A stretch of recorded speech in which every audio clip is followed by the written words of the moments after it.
A peace deal between the United States and its once sworn enemy the Taliban has been sealed at twin ceremonies, in which the U.S. has agreed to withdraw all of its troops from Afghanistan. U.S. Secretary of State Mike Pompeo met a 31-strong Taliban delegation during a historic moment where they shared a stage in Qatar's capital Doha, after 18 years of fighting. Mr. Pompeo, who called it a momentous day, gave a list of pointers to the Taliban to follow to ensure success. Image: U.S. Secretary of State Mike Pompeo described the peace deal signing as a momentous day. The United States and the Taliban have endured decades of hostility and mistrust, he said. Previous talks have faltered. This effort only became real for the United States when the Taliban signaled interest in pursuing peace and ending their relationship with al-Qaeda and other foreign terrorist groups. Advertisement: they also recognized that military victory was impossible.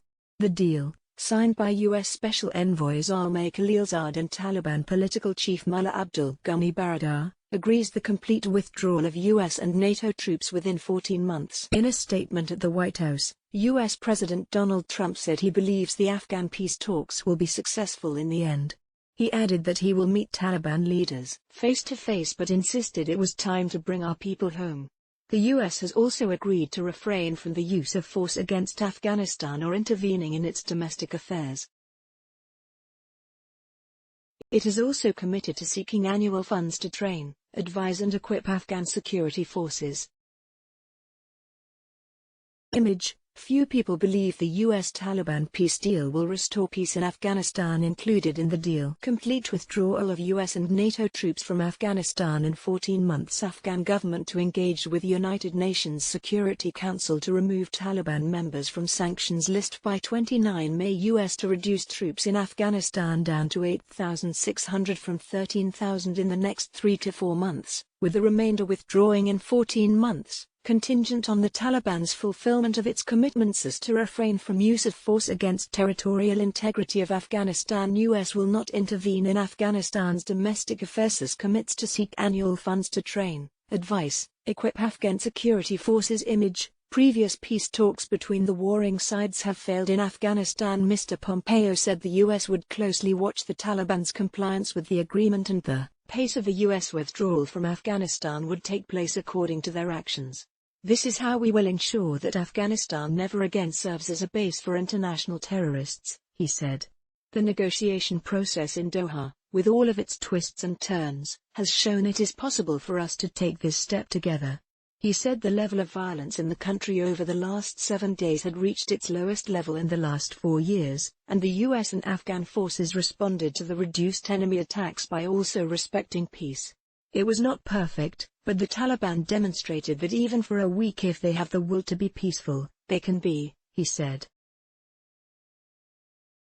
He said the Afghan people were rejoicing and even dancing in the streets, but warned the agreement will mean nothing if we don't take concrete actions on the promises that have been made. U.S.-Taliban deal raises hope for peace. Speaking at a parallel ceremony in Kabul, Afghanistan's President Ashraf Ghani said, "All the people of Afghanistan are looking forward to a permanent peace." He said that today can be the moment of overcoming the past and called for a moment of silence in honor of our mutual fallen heroes. He went on, "The tragedy of 9/11 brought us together. Mutual sacrifice created human bonds between us.